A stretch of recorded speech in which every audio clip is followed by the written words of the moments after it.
अस्सलाम वालेकुम अजीजों, आज का बयान जो है हजरत ने बड़े प्यारे अंदाज से समझा कर हैं। यह बयान पूरा सुने और शेयर लाइक जरूर करें। जज़ाकल्लाहु खैर। आइए बयान शुरू करेंगे।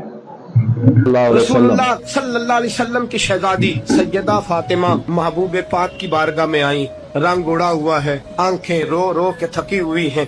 आके हुजूर के सामने खड़ी हुई, कहा या रसूल अल्लाह सल्लल्लाहु अलैहि वसल्लम, हुजूर आज मैं बड़ी उलझन में फंस गई थी। हुजूर ने फरमाया क्या हुआ? कहा या रसूल अल्लाह, मैं और अली बातें कर रहे थे, बातें करते करते करते करते बात बढ़ने लगी। हुजूर मुझसे कोई ऐसा जुमला निकल गया, अली नाराज हो गए। दुर्रतुन नासिहीन में साहिबे दुर्रतुन नासिहीन लिखते हैं, सैयदा फातिमा फरमाती हैं मैंने 70 चक्कर लगाए अली के कमरे के। सोनिया मैंने अली को राजी किया। हुजूर अली राजी हुए हैं तो खबर देने आई हूँ। हुजूर ने फरमाया फातिमा तूने अच्छा किया, अली को राजी कर लिया।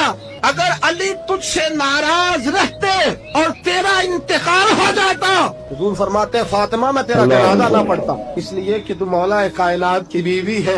अगर तुझसे अली नाराज रहते, और फिर मेरे हबीब ने फरमाया उसका खामद उससे राजी होता है, उसका अल्लाह भी उससे राजी होता है। फिर अपनी बेटी को फरमाया बेटी याद रख, कोई औरत इतनी नमाजें पढ़े जितनी हजरत ईसा की वालदा मरियम ने पढ़ी थी, इतना कुरान पढ़े जितना जनाबे मरियम ने पढ़ा था, लेकिन फिर भी अपने शौहर की नाफरमानी करे, और वह अल्लाह उसकी इबादतें कबूल नहीं करेगा। कबूल तब करेगा जब शौहर की फरमाबरदारी करेगी, कबूल तब करेगा जब शौहर को राजी करेगी।